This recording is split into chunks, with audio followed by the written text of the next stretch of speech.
Greetings, everyone. This is Lieutenant Colonel Alan West, and welcome to the Steadfast and Loyal podcast. You gotta light 'em up before they burn it down. Better dig deep, put 'em in the ground. Blood on their hands, they're hellbound. Save us all. Ooh, they're gonna burn it down. Save us all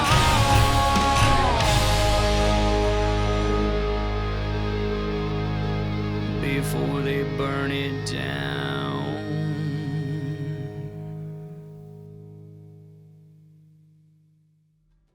This episode of the Steadfast and Loyal podcast is brought to you by our friends at the United States Concealed Carry Association. Being a responsibly armed American is both an honor and a responsibility, and it's not one to be taken lightly. If you own a gun, then you need the self-defense education, training, and self-defense liability insurance that you get with a USCCA membership.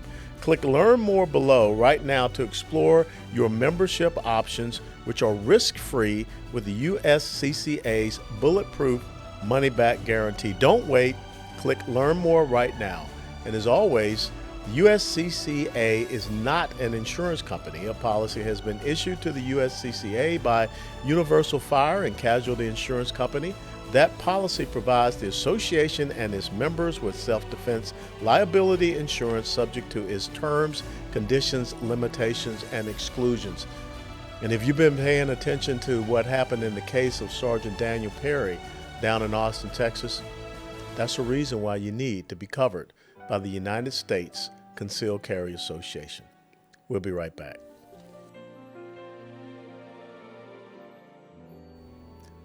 Hey, welcome back to the Steadfast and Loyal podcast. You know, when you have a show like this, you often wonder, will you be able to have enough content? Will you be able to have enough critical issues and topics that you can share with people and keep their interest about? I don't worry about that right now, because it seems that every single day there is something that is happening, something that is being said, something that is being done, which we need to be alarmed and alerted by. And when I look at this message that is out there right now, because everyone is talking about, okay, what happened in the 2022 midterm election cycle? What is going to happen in the 2024 election cycle? And everyone is saying that there's a topic, there's an issue that Republicans should not talk about. Just stay away from it. Because that's the real reason why we did not have success in the midterm elections of 2022. And that is the issue of murdering unborn babies in the womb. Now, some people have bought into the language of the left, and they like to use this word called abortion. I'm not going to use that word, because the left really does like for us to take these, really innocuous terms that really don't get under our skin, and then they just become a part of our regular language. See, the military taught me that you abort a mission. Abort, abort, abort. Something's going wrong with that mission. You got to terminate that mission. But we're talking about a life. And you're murdering a life. As a matter of fact, you're doing it by some of the most barbaric and heinous methods that I can think of. Dismemberment, limb by limb, and ultimately severing the spinal cord. And then the pieces of a baby, unborn baby, sucked out, sifted through, accounted for. Now see, in the military, if I go out and we're engaged in a battle against the enemy and we successfully defeat the enemy, if I go up and start dismembering the enemy, they're dead. I'm going to Fort Leavenworth. People are going to be outraged. Even though that's an enemy who was trying to kill me, I killed them. They're dead. They're not going to feel it. And I'm going to hack them up. Nah, That's against the law of land warfare. But we're supposed to believe that it is absolutely fine to go in and dismember an unborn life. And let me get you to understand something. The progressive socialist left, the acolytes of Moloch, Moloch, and if you don't know who I'm talking about, just do a little biblical research and history. One of the gods of the Baals was the god Moloch, the god of child sacrifice. And when you read and study what happened, it was people would put wax or stuff their ears, bang drums loudly so they would not hear the cries of the babies as they were thrown into the fire, sacrificing them to Moloch. See, I think because we can't hear the cries of the baby in the womb, we think it's just fine. You know, once upon a time they said, this is just a lump of cells. Well, biology and modern technology tells us that's not the case. But the modern acolytes of Moloch want to do this all the way up to the time of birth. You don't believe me? All you can do, you can go and read some of the proposals, some of the legislation where Democrats have said that. And not just that, if you go back and remember what Governor Ralph Northam of Virginia said, we just put it, after a baby has been born, we just put it over there and try to make it comfortable while we make a decision. So in other words, what the left is saying is that even after birth, and again, out in California, they have proposed legislation for this. We don't want the baby. Let it die. That's infanticide.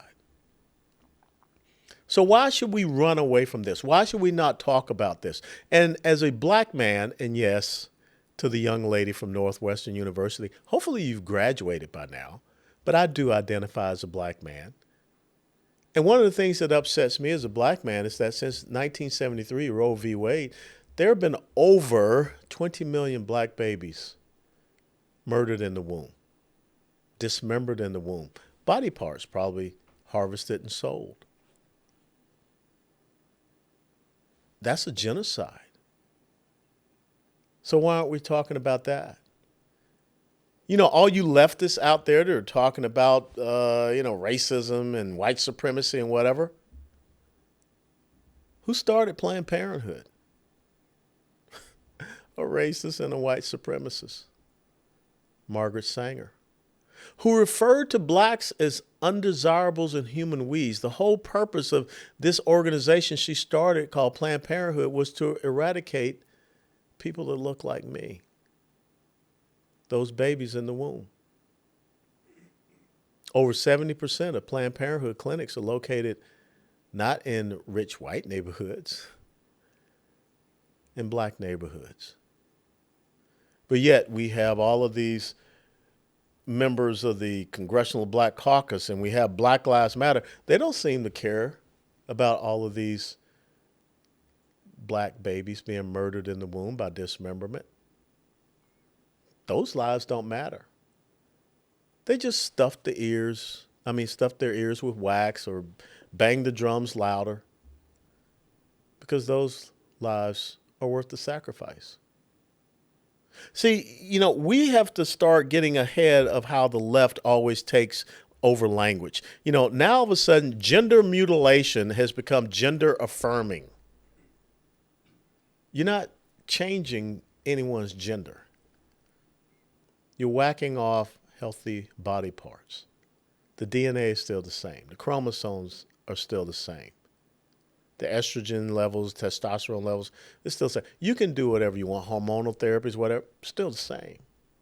As a matter of fact, you have long-term ramifications and consequences and effects when you start to go in and mess with what God has created. And so when the left talks about this issue of murdering unborn babies, now all of a sudden it's health care. Just the same as they're saying now gender mutilation surgeries are health care. And if you don't allow your child to get gender mutilation surgeries, you're denying them health care. And so the government, like in the state of Washington, is saying they're going to come and take their child away from you. So the left wants to murder the child in the womb. And even after the child, luckily, is born, they want to mutilate the child. And if you don't allow the child to be mutilated, you lose your child. There's a war on children by the progressive socialist left, the Democrat Party. And so this whole thing about reproductive health care, see, they're very good with this manipulation of language because that gets us uncomfortable. Oh, you're not for reproductive health care? Of course I'm for reproductive health care. I believe that we should have research and seek to eradicate ovarian, uterine, cervical cancers, breast cancer, fibroid tumors. Some of this my wife, Angela, experienced. She's a breast cancer survivor. She had fibroid tumors. She had an operation to have those tumors removed so that we could have our first daughter. That's reproductive health care. See, what the left is talking about is murdering unborn babies in the womb by dismemberment. Maybe that's a lot of words, but it's very specific language. See, when they come around and talk about, I'm pro-choice. Well, for all of us Christians out there, and some of you people in the church, you need to get right.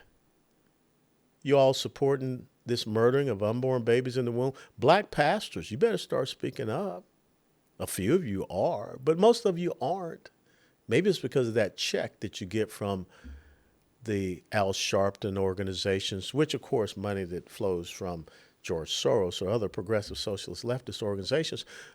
But when you talk about choice, in Deuteronomy 30:19, God says, I set before you today life and death.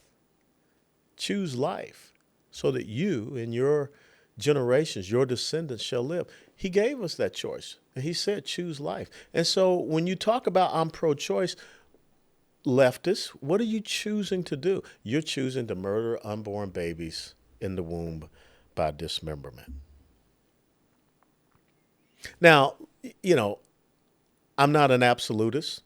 And there are some within the Republican Party, some conservatives that say I'm not really pro-life because I don't, believe absolutely in one way.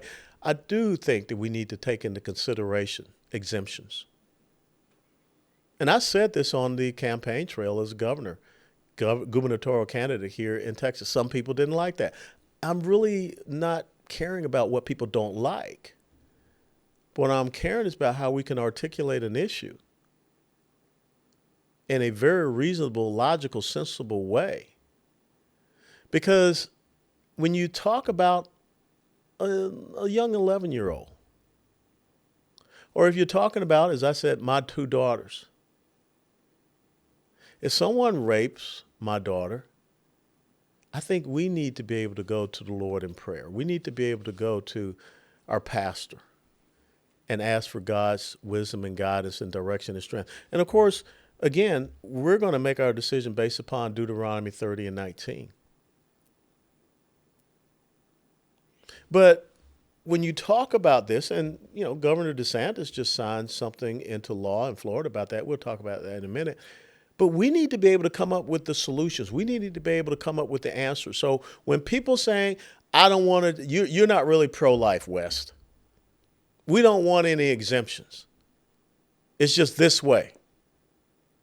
Well, let me give you an example of someone that gave a solution for all of this, because that's what we have to present.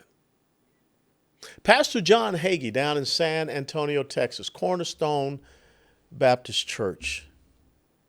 Have you ever heard of the Sanctuary of Hope?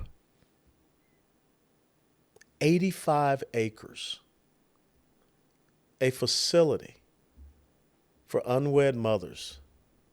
The young girls out there who are afraid, who are nervous.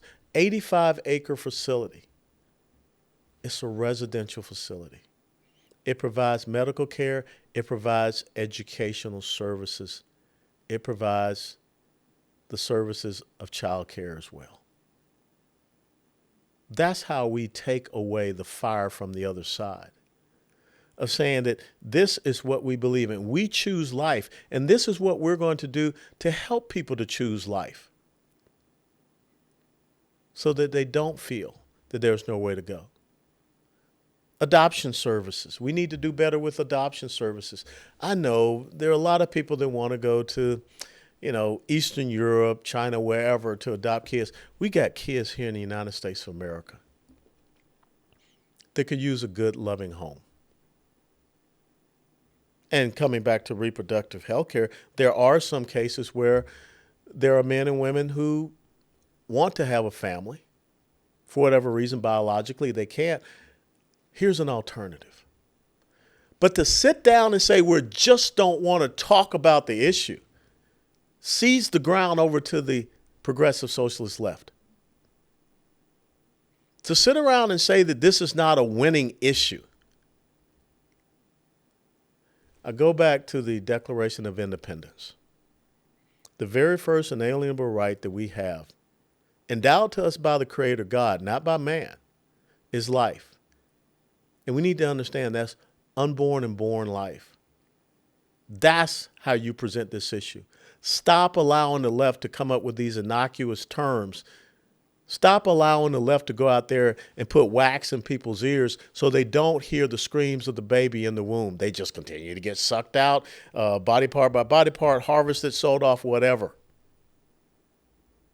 Yeah, we need to talk about it. Because for some odd reason, the left does not like children. Let's just get it out there. They don't like children. I don't get it.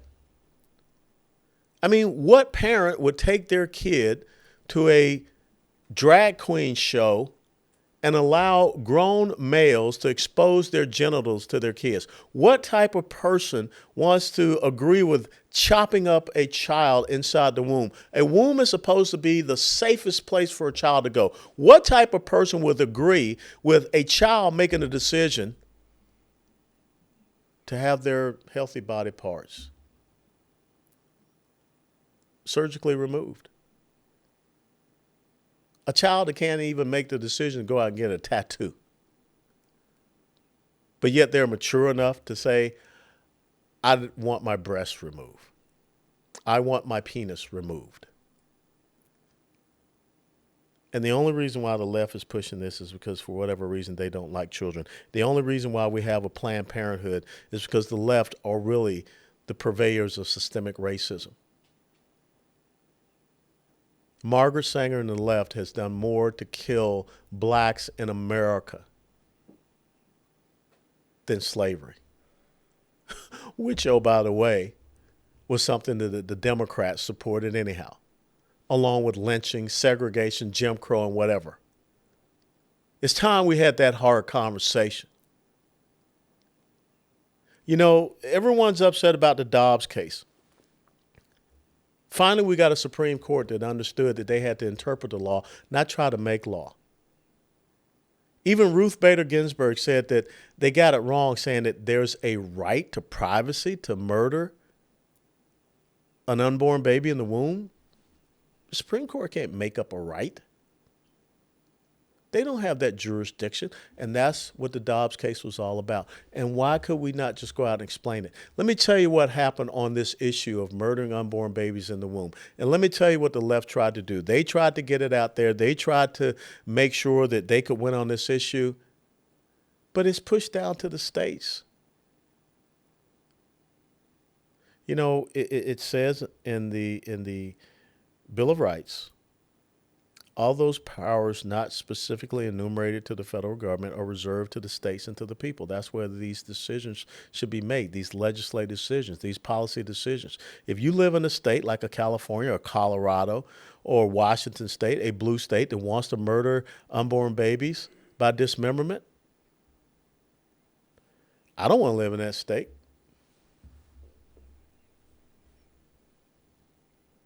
But when we have Republicans, Senator Lindsey Graham, Senator Tim Scott, who want to come back and start saying, we're going to have some type of federal ban, all of a sudden you're doing something that's unconstitutional. You're overriding the decision that was made in the Supreme Court. This is a decision, according to 10th Amendment, is rightfully so at the states and with the people.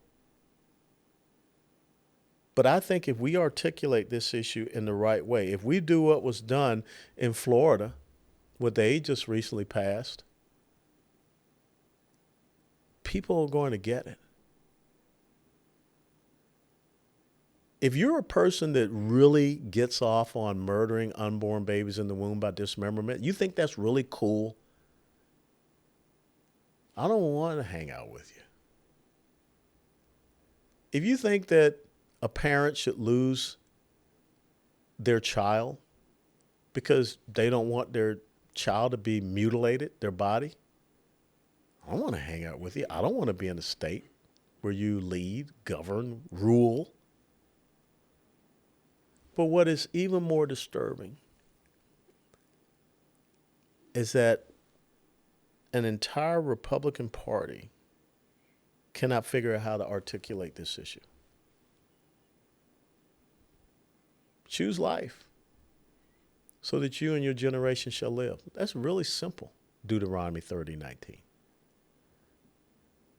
Do we want to be those who sacrifice and threw their babies into the fire to worship Moloch? I don't think that's the better angels of our nature, to borrow the words of Abraham Lincoln.